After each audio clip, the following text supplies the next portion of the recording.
So, a Black woman in tech reached out to me a couple of weeks ago. She wants to partner with me with the proposition, and we haven't connected on that.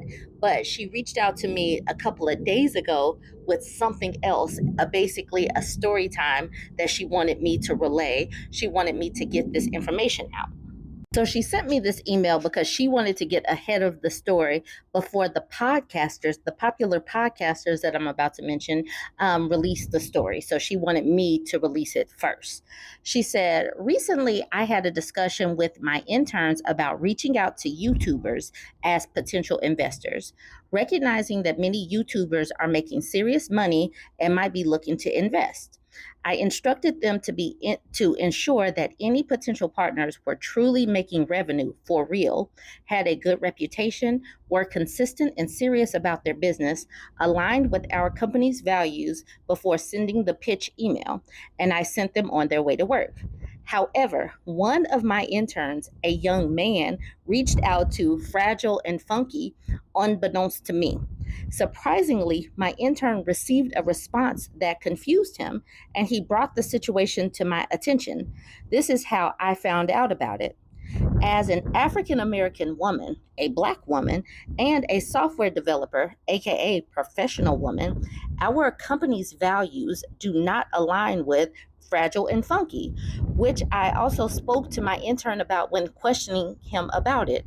Why would he think that Fragile and Funky would be a good potential partner for a female run company, especially as an admitted fan of Fragile and Funky? I'm so confused. I was furious when I discovered this. And as it turns out, my intern is a fan of Stale and Staler, admittedly, which is his right. Additionally, I found out that he was spreading problematic rhetoric among our female interns, which they reported to me once this came to light, which isn't his right to do. This incident helped me address two issues at once, and I had to let my intern go. Thankfully, our NDAs are in place and preventing him from running to Stale and Staler with any information. Interestingly, after reading the email, it seems to me that one of the members of Stale and Stellar personally responded to my intern's emails as well as mine when I withdrew the offer. When I apologized and explained that the offer was sent in error due to a misalignment of company values, they became quite upset. Well, I'll let you be the judge of that, but if you're interested in the story, I can forward you the email. Let me know. Of course, I was like, yeah, I'm interested. Okay, so she says, okay, so the email thread is below, but I wanted to say this first. It looks like my intern was trying to save Cryrons, but because F&F lost all their monetization and is seeking fast. Now, this is my concern. F&F podcasts like to embarrass women. Secondly, I think it's important that I get the story out so I can control the narrative in case F&F podcast decides to release the incident and try to embarrass my company and turn it in his favor. Third, I was shocked that F&F would even consider doing business with a Black professional woman. At least that's what it seems like to me. Now, for the first disclaimer, aka the backstory, the business that I was offering was an investment opportunity for is not Code with Sharon. I only use Code with Sharon email address for communication purposes because I wanted to hold back as much information as possible about the new business until the potential investor signed an NDA, and as proof of identity of who I am and my capabilities, being that there is a Google search history to prove it. I actually had to close Code with Sharon due to the pandemic. We lost a potential $1 million contract. I pivoted to B2C and had the highest interest rates, high cost of hiring, and other challenges. It made it unsustainable. So I was looking for an investment to get back my other business back up and running and get back in the game.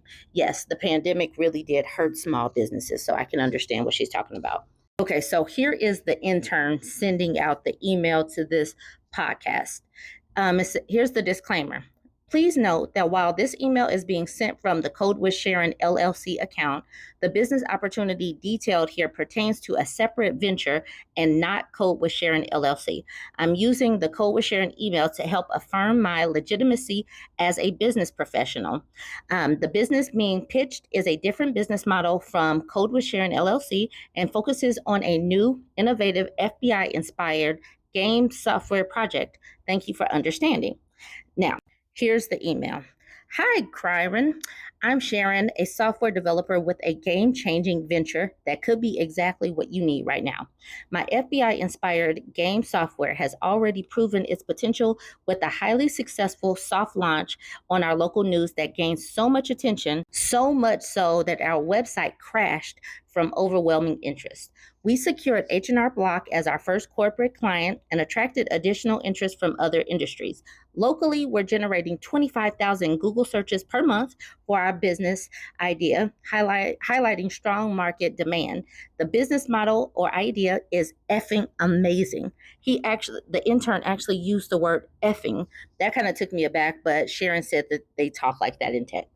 He continues with, to give you more insight into my capabilities, my background includes automotive software engineering, where I manage teams and developing software technologies like blind spot detection and lane change assistance that are used in vehicles today.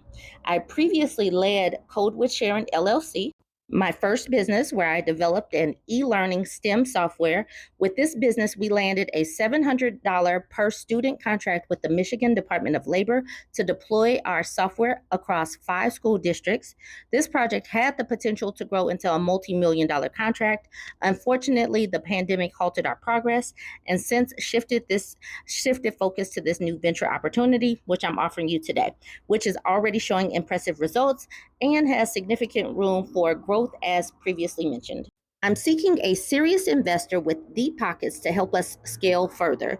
We have a fully developed MVP, a comprehensive business plan, pitch deck, and financial projections. This is not just an investment in a software project, it's an opportunity to rejuvenate your brand and step into a fresh, dynamic field of tech with substantial growth potential. An investment in this business model, now you are an investor in technology and in a startup company. A startup company could do wonders for your reputation, your brand, and help you recover from your setbacks.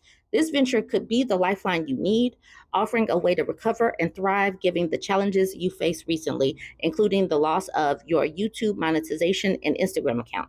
Please be aware that while recent searches may highlight personal challenges my family has faced, further exploration will reveal my full accomplishments and potential. When you go to Google, also go to the second page of my Google search results. If this opportunity resonates with you, I'd be happy to discuss it further.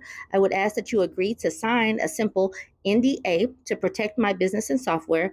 This is to ensure my ideas are safeguarded as I seek additional investors. If you're not interested, let's set up a meeting to explore how we can make this a win-win for both of us. I'm not sure if Fresh is interested, but also that is an option. I look forward to your thoughts. Best regards, Sharon. So keep in mind, the intern sent this and signed her name. So you can see that the F&F podcast partnerships Gmail responded with. Has anyone taken the time to read all of this and reply to you and invest? And the intern responded, no, not yet. So the FNF Gmail says, I hope this message finds you well. I wanted to address the length of your previous email. While I understand the importance of conveying detailed information, lengthy emails can often be overlooked. As someone who takes an interest in various matters, I took the time to read it, but many others might not. Your message needs to be concise and focused on what you can offer the recipient. For instance, I can increase your revenue, I can enhance your attractiveness to clients, I can offer solutions to save your business, I can assist in selling your company. These clear, direct statements capture attention and communicate value quickly. Regarding the use of buzzwords, it's important to avoid jargon that can come across as insincere or insecure. Instead, focus on straightforward language that demonstrates confidence and clarity. Being involved with the FBI, for example, might not be appealing to everyone. Consider how your words are perceived by those without your specific experiences. Honesty is key, but it's also vital to be open to new opportunities. Mentioning an interest in exploring combined business ventures could broaden the scope of potential collaborations. Please review your messages with these points in mind and simplify it for easier understanding. Sometimes straightforward communication can make a significant difference. Thank you for your attention. If you'd like to discuss this further, please let me know. Okay, so here is where Sharon takes over for the intern. She says, "Hi, Kyron. It has come to my attention that one of my interns mistakenly reached out to you with an investment opportunity. This was done in error, as our company's values do not align with yours. Our intern was drawn to your company because one of your founders is a former FBI agent, and our gaming software operates in a similar industry. However, he failed to properly assess the alignment of our company values. Please disregard the previous offer, and we apologize for any inconvenience this may have caused. Best regards, Sharon of Code with Sharon."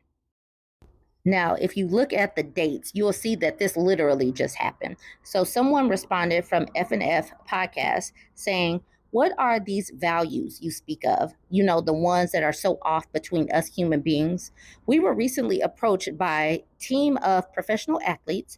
They have put together a fund in the amount of $40 million to invest specifically software, hardware, AI, and the like.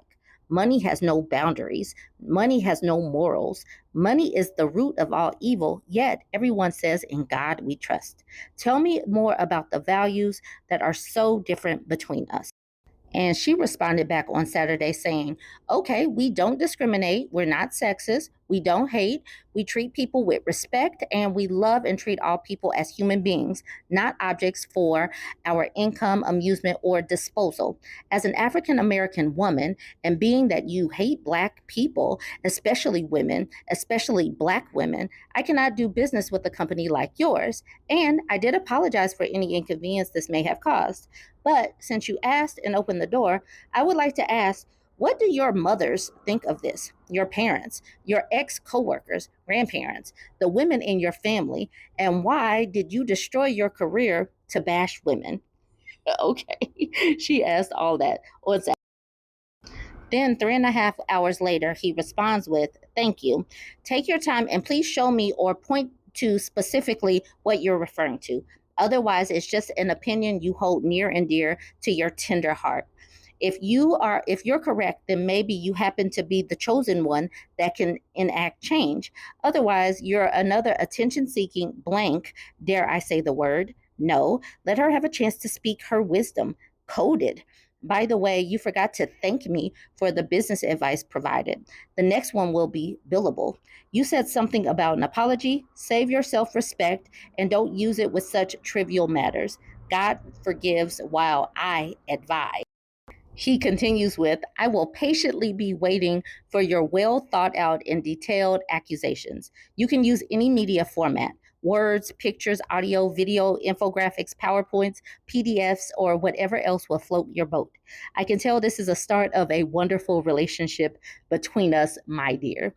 Now, this last response, she did not actually respond back to. She didn't respond back to this last message, but she was like, "I can tell that it's him or one of them because it's so condescending."